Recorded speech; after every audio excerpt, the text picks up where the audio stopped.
உயர்தர அரிசி பிற்படுத்தப்பட்ட குழந்தைகளுக்கும் ஒதுக்கப்படுகிற தூக்கி போடப்படுகிற எறும்பு முச்சி பூச்சி புழு அடிச்ச அரிசியை இந்த பட்டியல் சமூக குழந்தைகளுக்கு சமைத்து கொடுப்பது என்பது இதுதான் இந்த கேடுகட்ட சமூக நீதியா அப்படின்ற நம்ம கேட்கிறோம்.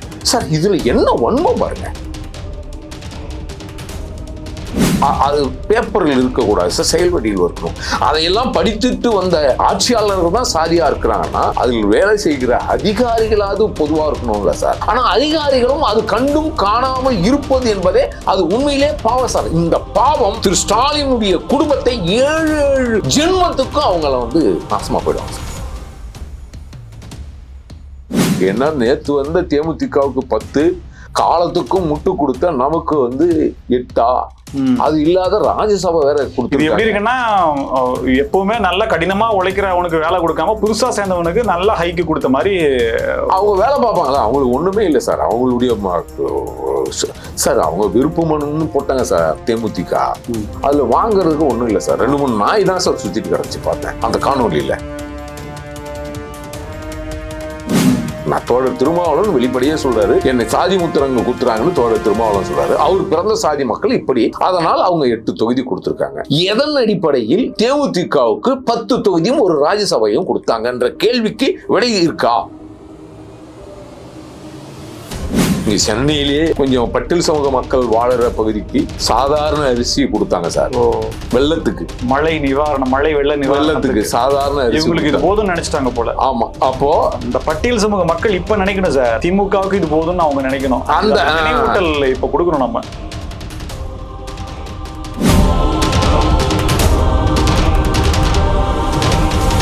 ஸ்பெக்ட்ரம் தமிழ் நேயர்களுக்கு வணக்கம். நம்மோடு தமிழர் சேனை கட்சியினுடைய தலைவர் மதிப்பிற்குரிய எரிமலை ராமச்சந்திரன் ஐயா இருக்கிறார். பேசலாம் சார். வணக்கம். வணக்கம். கூட்டணி, திமுக கூட்டணி, அதிமுக கூட்டணியில தொகுதி பங்கீடு அப்படிங்கிறதுல எத்தனை இடங்கள் அப்படிங்கிறதுல பெரிய பிரச்சனையாச்சு. இப்ப அதை விட பெரிய பூகமா எந்தெந்த இடங்கள் அப்படிங்கிறதும் பயங்கரமா இருக்கு. வெளிப்படையா வெளியிலே சொல்றாங்க, மதிமுக எல்லாம் சிரிக்கிறோம், வெளியில சிரிக்கிறோம், உள்ள அழுகிறோம் அப்படின்ற மாதிரி எல்லாம் சொல்றாங்க. பாண்டிச்சேரியில காங்கிரஸ் திமுக எல்லாம் அது இன்னும் தலைக்கு மேல போயிடுச்சு, நட்பு சண்டை அப்படின்ற மாதிரி எல்லாம் போயிட்டு இருக்கு. என்ன நடக்குது திமுக?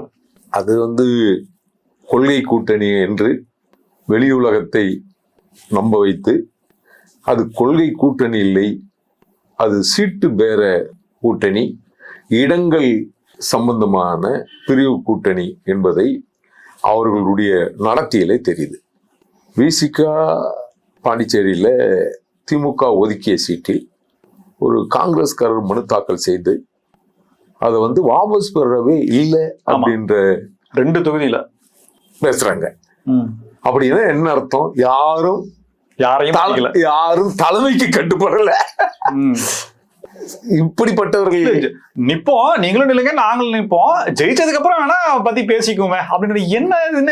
அப்புறம் எப்படி சார் மக்கள் யாருக்கு ஓட்டு போடுவாங்க? எதுக்கு சார் இந்த உடன்படிக்கை எதுக்கு புதுசா? அப்ப யார் இல்ல பாண்டிச்சேரியில இவங்க காங்கிரஸ்காரங்க விசிக பண்ற திமுக கூட்டணியில இருந்துகிட்டு அங்க ஒரு அலும்புல தானே. ஏற்கனவே தோழர் திருமாவளவன் தனியா அறிவிக்கிறோன்னு உசுடு இது மாதிரி சில தொகுதிகள்லாம் சொன்னாரு, நாங்க வேட்புமனு போடுறோம்னாரு. அப்புறம் கூட்டணி வந்துச்சு, இந்த தொகுதி எங்களுக்குன்னு ஒதுக்கப்பட்ட தொகுதி 2 தொகுதி அப்படின்ற எது சொன்னாரு. ஆனா அதுல முறையா இருக்கான்னா இல்ல. அது இப்போ மனு தாக்கல் முடிஞ்சு அதே நிலை தமிழகத்துக்கும் வரும். அங்க வந்துருச்சு முன்னாடியே, ஏன்னா எலெக்ஷன் முன்னாடி வந்துருச்சு, அதனால அம்பலம் ஆயிடுச்சு. அது மாதிரியே தமிழகத்தில் வரும்.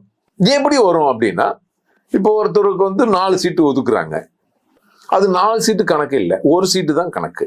திரு வைகோவுக்கு 3 சீட்டு உதயசூரியன் தான். அது கணக்கில் வராது. அவரு பேர்ல கொடுக்குற அவரு உதயசூரியனுடைய பினாமி திரு வைகோ. அப்படித்தானே நம்ம பொருள் கொள்ளணும்.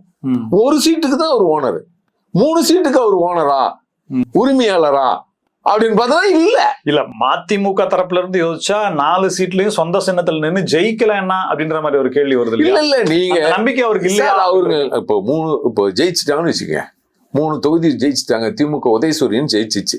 அது மதிமுக கட்சிக்கு கட்டுப்பட்ட வேட்பாளரா இல்ல எம்எல்ஏவா இல்ல அப்ப எதுக்கு சார் இவங்க இந்த பேரமே எதுக்கு? ஒரு சீட்டு கௌரவமா வாங்கிட்டு தனி சின்னத்துல நின்றுட்டு போக வேண்டியது எதுக்கு? போய் அல்லல் கட்டுன்னு உள்ள அழுவுறேன், வெளியில சிரிக்கிறேன், என்ன பேச்சு சார் இது? ஒரு பழைய அரசியல்வாதி சார் அவரு. அதே போல நிலைக்கு யாருக்கெல்லாம் தனி ஒரு சீட்டு கொடுக்குறான்னு வச்சுங்க, அவங்களுக்கெல்லாம் உதய சொல்லிச்சுன்னா அப்போ அங்க சமத்துவம் இருக்கா அப்படின்னா இல்லவே இல்லை. ஆனா இங்க அங்க இருந்து இங்க பாருங்க, இங்க எல்லாமே அவங்க தனிச்சின்னம் தான். நீங்க என்ன விருப்பத்துக்கு ஏத்த மாதிரி அண்ணன் எடப்பாடியார் வந்து தெள்ள தெளிவா சொல்றாரு, நாங்க யாரும் நிர்பந்திக்கல, அவங்க என்ன சின்னத்துல நிக்கணும்னு நினைக்கிறாங்களோ அந்த சின்னத்துல நிக்கலாம்ன்றதுக்கு அதுக்கு ஒரு மேற்கோள் வந்து ஐயா ஐஜேகே தலைவர் ஐயா பாரிவேந்தர் வந்து தெள்ள தெளிவா சொல்லிருக்காரு. நாங்க விருப்பப்பட்டது நாங்க யோசிச்சு சொல்றோம், எங்க சின்னம் தான், நாங்க ரெட்டையில நிக்கலன்றத அழகா தெள்ள தெளிவா சொல்றாரு. அப்போ அதிமுக கூட்டணியில் இருப்பவர்கள் சுதந்திரமாகவும் திமுக கூட்டணி நிர்பந்திக்கப்பட்ட கூட்டணியாகவும், அதுவும் இல்லாமல் எப்ப அதிமுக முன்னாடியே கூட்டணி பேச ஆரம்பிச்சவர்கள் அதிமுக முடிஞ்சும் இன்னும் வந்து தீர்வு எட்டப்படாம இருக்கு அப்படின்றது. அதுல திரு வேல்முருகன் போன்றவர்கள் வெளியேறிட்டாங்க. அப்புறம் என்ன சார் இவங்க கொள்கை கூட்டணி? மக்கள் நீதி மையம் வெளிப்படையா எங்களை அடிக்கிறாங்கப்பா அப்படின்ற மாதிரி ஒரு நிர்பந்திக்கிறாங்க. திருமாவளவன் சொல்றாரு, அவருக்கு அது ஒரு சீட்டை கொடுத்து ஏதோ ஒண்ணு பண்ணலாம், நல்லது இல்ல அவர் சொல்றாரு. அவரு வந்து நட்பு பாராட்டுறாரு. அவரு எல்லாத்துக்குமே சொல்றாரு, அவங்களுக்கு 10 சீட்டு ஏன் கொடுத்தாங்கன்னு என்ன கேள்வி கேட்டீங்கன்னா நான் சொல்வேன், இல்ல அவர் எதிர்கட்சி தலைவர் அந்தஸ்துல இருந்தவங்க, நாங்க மக்கள் நல கூட்டணியிலேயே தலைமை பொறுப்புல இருந்தாரு திரு விஜயகாந்துக்கு, அதனால கொடுக்கறதுனால எனக்கு ஒன்றும் சிக்கல் இல்லை அப்படின்ட்டாரு. காங்கிரஸ் வந்து ஏற்கனவே ஆண்ட கட்சி, அது மாதிரி கட்சி ஒரு பாரம்பரிய மிக்க கட்சி. கேட்டிருக்காங்களே நேத்து வந்து உங்களுக்கு 10 சீட்டு, இத்தனை வருஷமா உங்களுக்கு முட்டு கொடுத்தவங்களுக்கு அதெல்லாம் கட்சிக்காரங்க தான் கேட்கறாங்க. அவரு வந்து அதுவே ஹாப்பி ஆனாச்சு. அவரு ஹாப்பி இல்ல சார். இவர் உண்மையிலேயே திரு வைகோ சொன்னது போல் வெளியே பேசிக்கொண்டு உள்ள அழுது கொண்டு தான் இருக்காரு. ஏன்னா கட்சியில பல காலமா கஷ்டப்படுற தொண்டர்கள் இருக்கிறாங்க, அவங்களுக்கெல்லாம் தரணும். அதுவும் தோழர் திருமாவளவன் கொடுத்தவங்களுக்கே சீட்டு கொடுக்காத புதுசா வர்றவங்களுக்கு சீட்டு கொடுத்து அங்கீகரிச்சு இவர் எந்த சாதி தலைவர்னு முத்திரை குத்தப்படுதோ அந்த சாதி மக்களுக்கு பெரும்பான்மையான வாங்கின சீட்டை நான் ஒரு 4 சீட்டாவது அவர் பிறந்த சமுதாயத்தில் இருக்கிறவங்க கொடுத்துட்டு, மதம் மாறாத இருக்கிற அந்த சமுதாயத்தில் இருக்கிறவங்க கொடுத்துட்டு 2 சீட்டை பொது தொகுதியில வேற யாருக்காவது நீங்க பொது தலைவர்னு காட்டினா அதை வேற யாராவது நீங்க கொடுக்கலாம். ஆனா பழைய மாதிரியே வந்து ஒரு நம்ம பெரும்பான்மையா இருக்கிற, நீங்க தப்பா நினைக்க வேணாம், இந்து பறையர் இருக்கிறாங்க, இந்து ஆதி திராவிடர் இருக்காங்கல்ல, அவங்களுக்கெல்லாம் பெரும்பான்மையா சீட்டு கொடுக்கலாம். எல்லாமே மதம் மாதிரி போல இல்லையா, அந்த நிலையில தான் இருக்கு. ஆனா அங்கேயும் அதே சிக்கல் தான். அதுதான் தோழர் திருமாவளவன் அவர் வந்து தெள்ள தெளிவா சொல்றாரு, நீங்கெல்லாம் வந்து அந்தந்த தொகுதி எந்தெந்த கேட்டிருக்கோமோ எங்கெங்க பெற்றிருக்கிறோமோ அந்த தொகுதியில் இருக்கிறவங்களுக்கு தான் நான் வந்து கொடுப்பேன், வெளியில இருந்து இன்னொரு ஆளை நான் சீட்டு கொடுக்கறதுக்கு வாய்ப்பு இல்லை, அதனால நீங்கெல்லாம் தோழர்களெல்லாம் கண்ணியமா வேலை பாருங்க அப்படின்னு சொல்றாரு. ஆனா இந்த பேச்சை விசிகாவில் இருக்கிற பட்டியல் சமூகத்தில் இருக்கிறவர்கள் ஒத்துக்கொண்டார்களா அப்படின்னு நீங்க பாத்தீங்கன்னா யாரும் ஆகல. ஏன்னா நேத்து வந்த தேமுதிகவுக்கு 10, காலத்துக்கும் முட்டு கொடுத்த நமக்கு வந்து 8, அது இல்லாத ராஜ்யசபா வேற கொடுத்து எப்படி இருக்குன்னா, எப்பவுமே நல்ல கடினமா உழைக்கிறவனுக்கு வேலை கொடுக்காம புதுசா சேர்ந்தவனுக்கு நல்ல ஹைக்கு கொடுத்த மாதிரி அவங்க வேலை பார்ப்பாங்களா? அவங்களுக்கு ஒண்ணுமே இல்லை சார். அவங்களுடைய சார் அவங்க விருப்ப மனுன்னு போட்டாங்க சார் தேமுதிக, அதுல வாங்குறதுக்கு ஒண்ணும் இல்லை சார். 2-3 நாய் தான் சார் சுத்திட்டு கிடந்துச்சு. பார்த்தேன் அந்த காணொலியில, வெறும் காலியா இருந்துச்சு, யாருமே இல்ல. இந்த எலெக்ஷனுக்கு அப்புறம் தேமுதிக ரிசல்ட் என்ன ஆகும் அப்படின்றது சார் உண்மையிலேயே வந்து தேமுதிக இந்த எலெக்ஷன்ல அண்ணன் எடப்பாடியார் செஞ்சது போல் கழட்டி விட்டு இருந்தாலானால், திமுகவும் அதே வேலை செய்திருந்தால் தேமுதிக என்கின்ற ஒரு கட்சியே இல்லாமல் போயிருக்கும். அவர் மொழியின் அடிப்படையில் கூட அந்த தேமுதிகவுக்கு உயிர் கொடுத்திருக்கிறார்களோ என்கின்ற சந்தேகம் எனக்கு இருக்கு. இந்திய யூனியன் முஸ்லீம் லீக்கு வழக்கமா எப்பவுமே நட்பு பாராட்டுவாங்க, எங்களை ஏமாத்திட்டாங்க அப்படின்ற ஒரு விஷயத்த சொல்லிருக்காரு. ரொம்பவே அதிர்ச்சியில் இருக்கணும்னு சொல்லி தனியரசு அவரு பேசியிருக்காரு. இந்த வார்த்தைகள் எல்லாம் உள்ளபடியே வருது. ஏன்னா தேர்தல் நெருங்கிடுச்சு. இப்போ வந்து அப்படியே ஃபுல் பிளட்ஜா அந்த ஜோஷோட சந்தோஷத்தோட களத்தை போய் பாக்குற நேரத்துல கையை பசஞ்சு நிக்கிற மாதிரி இருக்கே. இல்ல நீங்க இதுல நீங்க சொன்னதுலயே ஒண்ணு இருக்கு. நீங்க ஒரு இஸ்லாமிய அமைப்பு இந்திய யூனியன் முஸ்லீம் லீக்னு இருக்கு. அது முஸ்லீம் என்பது மதமா? மதம் இல்லையா? மதம்.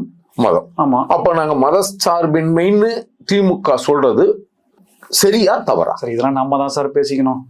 நம்ம என்ன சொன்னாலும் அதுக்கெல்லாம் அவங்க சரி, அவங்க இத வந்து ஒரு கேள்வியா கூட எடுத்துக்கிறது இல்ல. அவங்க இல்ல, அடுத்ததுக்கு போயிடுறாங்க அவங்க. ஆமா சார், நீங்க மக்கள் அந்த மாதிரி செட் பண்ணி வச்சிருக்காங்க. நீங்க பிஜேபியை வந்து மதவாத கட்சி போலவும், இப்போ இந்த கட்சி மதம் பேரு இது நேரடியா பிஜேபியாவது இந்து அப்படின்னு சொல்லி வரல இல்லையா? அது பாரதிய ஜனதா கட்சின்னு தான் இருக்கு. ஆனா இங்க எப்படி இருக்கு? கூட்டணியில் இருக்கிற ஒரு இஸ்லாம் மதத்தை சொல்லுகிற அந்த கட்சியினுடைய தலைமை பொறுப்புல இருக்கிறவரு பெயில்ல இருக்காரு சார். அதையே சொல்றாங்களே. அதே மாதிரி எஸ்டிபின்னு ஒரு கட்சி இருக்கு. அது என்ன கட்சி? மத கட்சி இல்லையா? என்ன அது மதமால் தடை செய்யப்பட்ட ஒரு கட்சி. அப்போ மத கட்சி எல்லாம் இவங்க கூட வச்சுக்கிட்டு நாங்க மத மாற்ற ஜனநாயகம் சமத்துவம் மதச்சார்பின்மை அந்த நல்ல சரியான அந்த வார்த்தையை நினைவுபடுத்திங்க. மதச்சார்மை அப்படின்னு சொன்னா அது அதிமுக கூட்டணியில் தான் இருக்கிறதே தவிர மத உணர்வோடு இருக்கிறது திமுக கூட்டணி தான் அப்படின்றத நம்ம புரிஞ்சுக்கொள்ளணும். வேல்முருகன் கடுமையா பேசியிருக்காரு. கிட்டத்தட்ட 10 வருடங்களா ரொம்ப அவமானப்படுத்திட்டாங்க அப்படின்ற விஷயத்த அவர் பேசியிருக்காரு. சட்டசபையில் நடந்த விஷயங்கள், துரைமுருகன் ஐயாவை பத்தி இவர் சொன்னது, அதற்கு பதிலாக சிவசங்கர் அமைச்சர் அவர்கள் சொன்னது, இதெல்லாம் எதை காட்டுது? இப்போ வேல்முருகனுக்கு 1 சீட்டு 2 சீட்டு அப்படிங்கறத இங்க கணக்கு இல்ல. வேல்முருகன் ஒரு ஸ்போக்ஸ் பர்சன். அவர் பேசினார்னா களத்துல எந்த அளவுக்கு எதிரொலிக்கும், எந்த அளவுக்கு ஒரு ஸ்டாட்டிஸ்டிக்ஸ் புள்ளி விவரங்களோட அவர் பேசுவாரு, ஆணித்தரமா பேசுவார் அப்படின்றது இருக்கு. இது திமுகவுக்கு இழப்புன்னு யோசிக்கலையா அவங்க? இல்ல சார், அவங்க இன்னைக்கு தேமுதிக மட்டுமே போதும் அப்படின்னு ரொம்ப நம்பிக்கையில் இருக்காங்க இல்லையா? திரு வேல்முருகன் ஒரு பெரும்பான்மை சமூகத்தில் பிறந்தவர், சரிங்களா? அப்போ அவரையே அவங்க சாதிக்காரங்களை வச்சு நீங்க அவரை எப்படி பார்ப்பீங்க அப்படின்னு திரு துரைமுருகனோடு கேட்கின்ற பொழுது அண்ணாந்து பார்த்து நக்கல் பண்றது இருக்குல்ல, அது என்ன மாதிரியான ஒரு சார்? அது ஒரு தலைவர், ஒரு எம்எல்ஏ இருந்தவர், பலரால் தமிழ் தேசிய உணர்வாளர்கள் அங்கீகரிக்கப்பட்ட திரு வேல்முருகன் அவர்களை இப்படி நையாண்டி செய்வது என்பது இவர் செய்கிறார். ஆனா சட்டமன்றத்தில் திரு சேகர் பாபு, கே நேரு போன்றவர்கள் எல்லாம் அவரை பேச விடாமல் நக்கல் பண்ணி இவ்வளவு பண்ணியிருக்காங்க. அப்படின்னா ஒரு தமிழ்நாட்டு சட்டமன்றத்தில் ஒரு தமிழருக்கு இப்படி ஒரு அவமதிப்பு நடக்குது என்று சொன்னால் அதை நம்ம எப்படி பொருள் கொள்வதே என்று புரியவில்லை. அதுவும் ஒரு சிறுபான்மை சமூகத்திலிருந்து திரு வேல்முருகன் வரவில்லை, பெரும்பான்மை சமூகத்திலிருந்து வந்த திரு வேல்முருகனுக்கு இந்த நிலை அந்த சட்டமன்றத்தில் வந்திருக்கிறது என்றால் அந்த கூட்டணியில் இருந்து வந்த எம்எல்ஏக்கு எப்படி வந்திருக்குன்னா அப்புறம் பாமர சாதாரண கூட்டத்திலிருந்து வந்த அவங்களுக்கெல்லாம் எப்படி சார் இவங்க நடத்துவாங்க? அப்போ இவங்க என்ன செய்யறாங்க அப்படின்னா, ஒரு உண்மையிலேயே ஒரு இங்க இருக்கிற தமிழ் சமூகம் சாதியாக பிரிந்து கிடக்கிறது. சாதியாக எப்படி என்றால் தான் மட்டும் ஆண்ட சாதி பெருமை பேசுகிற நிலையில் இவங்க இருக்காங்க. எல்லா சாதியும் ஆண்ட ஜாதி தான், நம்ம அதில் மாட்டு கருத்து இல்லை. ஆனா நான் இந்த தமிழ் குடிக்கு முன்ன நான் மேல் சாதி, அப்போ மேல் சாதி ஒரு தமிழன் கீழ் சாதின்ற தாழ்த்தி பார்க்கிற, உயர்த்தி பேசுகிற கட்சியுடைய தலைமையே அவங்க அப்படிதான் நடத்துறாங்க. அப்படி அந்த பார்வை இருக்கின்றவரை இங்கு தமிழர்களுக்கு நிச்சயமாக இப்படிப்பட்ட அவமானங்களையும் துயரங்களையும் சந்தித்தான் ஆக வேண்டிய கட்டாயம் இருக்கு. எங்களோட இருந்தீங்கன்னா உங்களுக்கு மரியாதை, எங்களை விட்டு போயிட்டீங்கன்னா உங்களுக்கு இவ்வளவுதான் மரியாதை அப்படின்னு சொல்லி சொல்லாம சொல்றாங்களா அப்படின்ற மாதிரிதான் இருக்கு. இப்ப நாளைக்கு விசிகா திருமாவளவன் ஐயா ஏதாவது முடிவுகள் எடுத்து அவரு நல்ல ஒரு நம்பிக்கையோட வெளியில வர்றாரு அப்படின்ற மாதிரி சூழ்நிலை மேபி வருது அப்படின்னா எல்லாரையுமே அப்படிதான் நடத்துவாங்களான்ற ஒரு கேள்வி ஏன் கேட்க கூடாது? அந்த என்ன சார் பண்றது? இன்றைக்கு ஒரு காலத்தில் வை பாலசுந்தரம் போன்ற பட்டியல் சமூக இளைய பெருமாள், வை பாலசுந்தரம் போன்ற மூத்த பட்டியல் சமூக தலைவர்களை தேடி போய் கூட்டணிக்கு அடைத்த காலம் போய் இன்றைக்கு அவர்களை தேடி இவர்கள் போகிற ஒரு நிலை வந்திருக்குது என்று சொன்னால் அப்படி எப்படிப்பட்ட மாற்றம் இங்கு நிகழ்ந்திருக்கு? இந்த மக்களை எப்படி அடிமைப்படுத்தி கொண்டிருக்கிறார்கள்? இந்த குறிப்பாக பறையர்களுடைய மக்கள் தொகை உங்களுக்கு நான் நினைவுபடுத்துகிறேன். 2011 கணக்கெடுப்பின்படி கிட்டத்தட்ட இந்து பறையர்கள் அப்படின்னு ஆதி திராவிடர் பறையர் சாம்புவர் என்ற பெயரில் 1 கோடியும், கிறித்துவம் பௌத்தம் மதம் மாறியவர்கள் கிட்டத்தட்ட ஒரு 50 லட்சமும் கிட்டத்தட்ட 1.5-2 கோடி பேர் இங்க இருக்காங்க. ஆனா ஒண்ணுமே இல்லாத ஒரு 20 லட்சம் கூட இல்லாதவர்களுக்கு பிரதிநிதித்துவம் கொடுக்குறாங்க. முக்கியத்துவம் எண்ணிக்கை அடிப்படையில கூட அவங்களுக்கான மரியாதைங்கிறது வரல. வாக்கு வாங்கிக்கிறாங்க. ஆனா அந்த மக்களுக்கான நன்மைங்கிறது சாதாரணமா இப்போ 8 தொகுதி தோழர் வாங்கியிருக்காருன்னு வச்சுங்களேன். ஒரு 25 லட்சம் ரூபாய் மக்களுக்கு 8 தொகுதி, 25 லட்சத்துக்கு ஒரு எம்எல்ஏ சீட்டு வச்சிருக்க. அப்ப இவர்களுக்கு கொடுத்த 2 கோடிக்குன்னா எத்தனை கொடுக்கணும் சார்? 25 லட்சம், 50 லட்சம், 75 லட்சம், 1 கோடி அப்படின்னா 1 கோடிக்கு 4 சீட்டு, 2 கோடிக்கு 8 சீட்டு. இந்த கணக்கின் அடிப்படையில தானே திமுக கொடுத்திருக்கு. ஆனா இந்த கணக்கு எல்லாத்துக்கும் வந்துதா? எல்லாத்துக்கும் வந்து இதுதான் நம்ம கேள்வி. எல்லாருக்கும் பொருந்தா?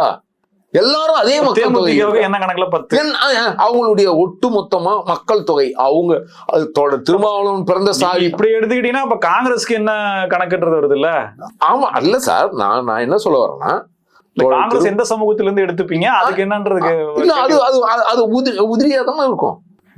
நான் தோழர் திருமாவளவன் வெளிப்படையே சொல்றாரு, என்னை சாதி முத்திரங்க குத்துறாங்கன்னு தோழர் திருமாவளவன் சொல்றாரு. அவர் பிறந்த சாதி மக்கள் இப்படி, அதனால் அவங்க 8 தொகுதி கொடுத்திருக்காங்க. எதன் அடிப்படையில் தேமுதிகவுக்கு 10 தொகுதியும் ஒரு ராஜ்யசபையும் கொடுத்தாங்கன்ற கேள்விக்கு விடை இருக்கா? எங்க கூட்டணி நாங்க யாருக்கு எவ்வளவு கொடுக்குறோம் அப்படின்னு சொல்லி அந்த வார்த்தை பதிலா இல்லையா? அது எப்படி சார் விகிதா? அப்புறம் எங்க நீங்க சமூக நீதின்ற வார்த்தைக்கு என்ன அர்த்தம்? சமூக நீதின்னு நீங்க சொல்லக்கூடாது இல்ல? அது அங்க மன்னராட்சி தான். அது நெய்யா விருப்பம் அப்படின்னா முடிஞ்சு போச்சு மன்னராட்சி. அருமையான அதுதான் மன்னராட்சி. நான் தான் முடிவெடுப்பேன் அப்படின்னா மன்னராட்சி. அது ஜனநாயகம்ல மக்களாட்சியில அது மன்னராட்சி முறையில் திமுக இயங்குது. அப்போ மன்னராட்சி வீழ்த்தப்பட வேண்டும் என்றால், மக்களாட்சி அமையப்பட வேண்டும் என்றால், இங்கு இருக்கிற தமிழ் உணர்வாளர்கள் மட்டுமில்ல, தமிழ்நாட்டில் பாதிக்கப்படுகிற அத்தனை பேரும் திமுகவை விழுத்தினால் மட்டும்தான் இங்க ஜனநாயகம் நிற்கும். அப்பதான் இங்க சமத்துவம் இங்க சரியா வரும். இல்லைன்னா இது சமத்துவம் இல்லாத ஒரு மாநிலமாக, சமத்துவத்தை பற்றி பேசாத மாநிலமாக, சமத்துவம் என்றால் என்னன்னு புரிந்து கொள்ளாத இன்னைக்கு திராவிட மாடல் முதல்வர் இருந்திருக்கிறார். அப்ப மதம் சாதி கடந்து இருக்கிறன்னு பேசுறதுக்கு இங்க திராவிட முன்னேற்ற கழகத்துக்கு தகுதி இருக்கா, அருகதை இருக்கான்ற கேள்வியை நான் கேட்கிறேன் இந்த நேரத்துல. சமூக நீதி சமத்துவத்துக்கு நாங்க தான் அச்சாரம் சொல்றது. இன்னும் சொல்ல போனா நாமக்கல்ல காக்காவேரி அப்படின்ற ராசிபுரம் பக்கத்துல ஒரு கிராமத்துல, ஆமா சார், பட்டியல் சமூக மக்களுக்கும் பிற்படுத்தப்பட்ட வகுப்பினருக்குமான 2 சமையல் அறைகள், சமூக நல கூடங்கள் இயங்குவதாகவும், அரிசி கூட வேற வேறன்ற தகவல் வந்திருக்கு, நியூஸ்ல வந்திருக்கு. என்ன சார் இது? இந்த தகவலை உடைக்குதே சார் ஒவ்வொரு உள்ளத்தையுமே. அதுதான் இவர்கள் எப்பயுமே திமுகவினர் சாதியா இருப்பார்கள். இது வெளியில தெரிஞ்சும் மூடி மறைக்கிற வேலையை பார்ப்பார்கள். இப்போ காக்காவேரியில என்ன நடக்குது அப்படின்னா, நம்ம உடை மட்டும் பொதுவான நிறத்தில் போடுவது மட்டும் சமத்துவம் ஏற்படுத்தாது. ஆனால் ஒரு 10 அடி தூரத்துல 2 விடுதியில் கட்டி, அந்த 2 விடுதலை பட்டியல் சமூக மக்களுக்கு, குழந்தைகளுக்கு ஒரு சமையலர் அதே சாதியில் இருக்கிறவங்க, சமைக்கிறவங்களும் அதே அந்த சமையலரும் அதே சாதியில் இருக்கிறவங்க, அதே பக்கத்துல பிற்படுத்தப்பட்ட மக்களுக்கு ஒரு விடுதி இருக்கு, அங்கேயும் அவங்களே போட்டிருக்காங்க, அதே சாதிக்காரங்க போட்டிருக்காங்க. அப்போ ஒரே இடத்துல 10 அடியில ஏன் இது சமத்துவமா ஏற்படுத்தி ஒரே அளவாக்கி இந்த மாணவர்களையும் பிற்படுத்தப்பட்ட குழந்தைகளையும் பட்டியல் சமூக குழந்தைகளையும் ஒன்னா உட்கார வைக்கிறதுக்கு உங்களுக்கு என்ன தயக்கம் திமுக அரசுக்கு? ஒண்ணு. அது மட்டும் அல்லாது உயர்தர அரிசி பிற்படுத்தப்பட்ட குழந்தைகளுக்கும் ஒதுக்கப்படுகிற தூக்கி போடப்படுகிற எறும்பு முச்சி பூச்சி புழு அடிச்ச அரிசியை இந்த பட்டியல் சமூக குழந்தைகளுக்கு சமைத்து கொடுப்பது என்பது இதுதான் இந்த கேடுகட்ட சமூக நீதியா அப்படின்ற நம்ம கேட்கிறோம். சார் இதுல என்ன வன்மம் பாருங்க சார். இங்க மட்டும் இல்ல சார், மழை வெள்ளத்துல திமுக காரங்க இங்க சென்னையிலேயே கொஞ்சம் பட்டியல் சமூக மக்கள் வாழற பகுதிக்கு சாதாரண அரிசி கொடுத்தாங்க சார். வெள்ளத்துக்கு மழை நிவாரணம், மழை வெள்ள வெள்ளத்துக்கு நிவாரணத்துக்கு சாதாரண அரிசி இவங்களுக்கு இது கொடுத்தாங்க. போதும்னு நினைச்சிட்டாங்க போல. ஆமா. அப்போ இந்த பட்டியல் சமூக மக்கள் இப்ப நினைக்கணும் சார், திமுகவுக்கு இது போதும்னு அவங்க நினைக்கணும். அந்த நினைவூட்டல் இப்ப கொடுக்கணும் நம்ம. அதை வந்து நிச்சயமா கொடுக்கப்படணும் சார். இது ஏன்னா இது ஒட்டுமொத்தமா பஞ்சம் வச்சு கருவறுக்கிற நிலையில் திமுக செய்து சார். இதுக்கு ஒரே ஒரு மேற்கோள் சார். சென்னை நகரில் பூர்வகுடி மக்கள் வாழ்ந்த கூவம் நதிக்கரையில் இருந்த மக்களை அப்புறப்படுத்தி ஒரு அகதியை போல் இன்றைக்கு குற்றங்கள் பெருகிற இடம் மாதிரி செம்மஞ்சேரி, துறைப்பாக்கம், கண்ணகி நகர் போன்ற பகுதிகளில் திரு ஸ்டாலின் அவர்கள் மேயரா இருக்கும்போது சிங்கார சென்னையாய் இருந்து யாருக்கு இந்த சென்னை என்கின்ற கேள்வி இருக்கு சார். இந்த மக்களை அப்படி அகதிகளை போல் விரட்டி விட்டாங்க சார். பெரும்பான்மையா வாழ்ந்த சென்னை பெரும் பரச்சேரின்னு சொல்லப்பட்ட ஒரு காலத்தில் சொல்லப்பட்ட அந்த சின்னத்தம்பி பறையர்னு வெள்ளக்காரனை எதிர்த்து பிரச்சனை பண்ண அந்த சமூகத்தை இன்றைக்கு வந்து ஒண்ணுமே இல்லாமல் சென்னை நகரை விட்டு அப்புறப்படுத்தியிருப்பதே உங்களுக்கு திமுகவினுடைய தீண்டாமையின் உச்சம் சார். அப்போ வெறும் இந்த மக்களை மட்டும் அப்புறப்படுத்தவில்லை, இங்கு வெள்ள நிவாரணை போன்ற பகுதிகள் கூட பட்டியல் சமூகம் வாழற மக்களுக்கு ஒரு அரிசியும் இதே நிலையில்தான் நாமக்கல்லில் இது நீட்சியாக தொடர்ச்சியாக பிஞ்சு குழந்தைகள் மத்தியில் சாதிய உணர்வை ஊக்குவிக்குது சார் இந்த திமுக அரசு. இந்த சம்பவத்தை நம்ம எடுத்து பேச ஆரம்பிக்கும் போது இந்த 5 வருடங்களா பட்டியல் சமூக மக்களுக்கான குறிப்பிட்டு நடந்த சமூக கொடுமை சார். இது இந்த அதிகாரிகள் வருதே சார். இப்ப என்னன்னா பட்டியல் சமூக மக்கள் குறிப்பிட்டு பாலியல் வன்முறை கொடுமைக்கு உள்ளாக்கப்படுறாங்க, அதுவும் வன்புணர்வு செய்யப்படுறாங்க, இந்த மாதிரியான குற்றச்சாட்டுகள் வருது. இதுக்கு என்ன நடவடிக்கை எடுக்கிறாங்க? ஒரு நடவடிக்கை எடுத்தோன்றது கேள்வியா இல்லையே. பர்டிகுலரா பட்டியல் சமூக மக்களுக்கு ஏன் ஒரு கணக்கு சொல்லட்டுங்களா சார்? இங்க ஆதி திராவிட நல ஆணையத்திலிருந்து நெல்லை மாவட்டத்தில் வன்கொடுமை அந்த இது கணக்கு எப்படின்னா அந்த தீண்டாமை இதெல்லாம் சேர்த்து சொல்றேன். கிட்டத்தட்ட 1095 வழக்குகள் பதிவாயிருக்கு. நான் சொல்றது வெறும் நெல்லை மாவட்டத்தில் மட்டும். அப்போ ஒவ்வொரு மாவட்டத்திலையும் நீங்க எடுத்தீங்கன்னா இந்த 5 ஆண்டுகளில் எப்படிப்பட்ட குற்றங்கள் பெருகி இருக்கு, என்னென்ன இடத்துல நடந்திருக்கு, எங்கெங்க இடத்துல கூட்டு பாலியல் பலாத்காரம் நடந்திருக்கு, எந்தெந்த இடத்தில் ஆணவ படுகொலைகள் நடந்திருக்கு அப்படின்ற கணக்கு திமுக ஆட்சியில் அதிகரித்திருப்பதாக மேதகு முன்னாள் ஆளுநர் திரு RN ரவி அவர்கள் இங்கு பட்டியல் சமூக மக்களுக்கு கிட்டத்தட்ட 60 விழுக்காடு குற்றங்கள் பெருகி இருக்கின்ற ஒரு கணக்கை கொடுத்தார். ஆக நீங்க புத்தகங்கள் மட்டும் தீண்டாமை என்பது பாவச் செயல் என்பது அது பேப்பரில் இருக்கக்கூடாது, செயல் வடிவில் இருக்கணும். அதையெல்லாம் படித்துட்டு வந்த ஆட்சியாளர்கள் தான் சாதியா இருக்கிறாங்கன்னா அதில் வேலை செய்கிற அதிகாரிகளாவது பொதுவா இருக்கணும்ல சார். ஆனா அதிகாரிகளும் அது கண்டும் காணாமல் இருப்பது என்பதே அது உண்மையிலே பாவம் சார். இந்த பாவம் திரு ஸ்டாலினுடைய குடும்பத்தை 7 ஜென்மத்துக்கும் அவங்கள வந்து நாசமா போயிடுவாங்க சார். கேட்க வேண்டிய இடத்துல இருக்கிறார் திருமாவளவன். நீங்களே சில விஷயங்கள்ல அவரை ரெப்ரசென்ட் பண்றீங்க.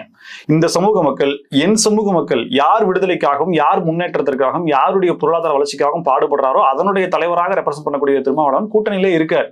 அவர் இதை பத்தி பேசுறாரா அப்படின்னா அவர் ஒரு காரணத்தை எடுத்திருக்கிறார். பாசிச பாஜக உள்ள வந்துடும், அதனால இதை காம்ப்ரமைஸ் பண்ணிக்கிறேன் அப்படின்னா மக்கள் ஒரு மானபங்கப்படுத்தக்கூடிய அளவுக்கான நிகழ்வுகள் அதிகரிக்குதுன்றதை விடவா சார் பாசிச பாஜக கொடியதுன்னு நினைக்கிறார் அவரு. சார், பாஜக என்பது அவரு முன்னாள் பாரத பிரதமர் வாஜ்பாய் அவர்கள் இருக்கின்ற போது, உயிரோடு இருக்கின்ற பொழுது தோழர் திருமாவளவன் அவர்கள் அதே கூட்டணியில் தான் பயணித்தார்.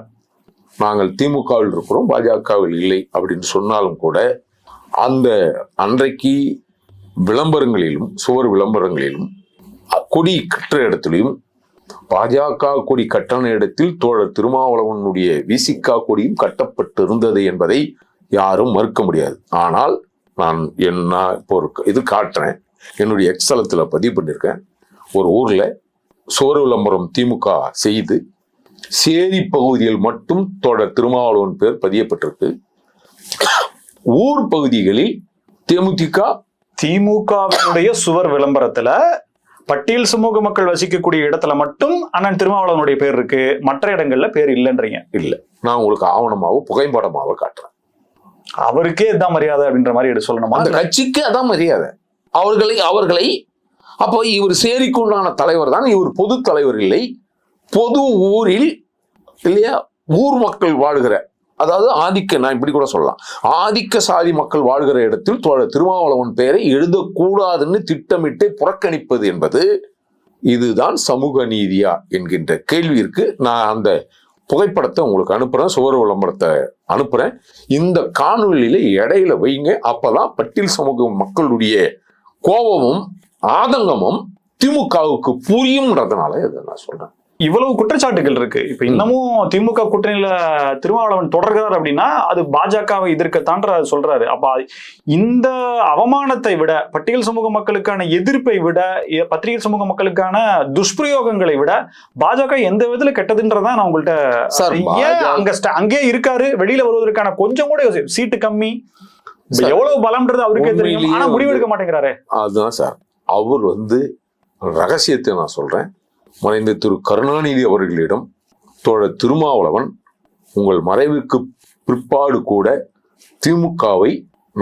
திமுகவுக்கு உங்களுடைய வாரிசுக்கு துணை நிற்போம் என்று சத்தியம் பண்ணி கொடுத்துட்டாரோ என்கின்ற கேள்விற்கு, ஏன்னா அந்த திராவிட மாடலை காப்பதற்கு பலி கொடுத்தாது, அதாவது விசிகாவினரை பலி கொடுத்தாது நான் காப்பேன் என்று சொல்வது எப்படி நினைக்கிறாரா?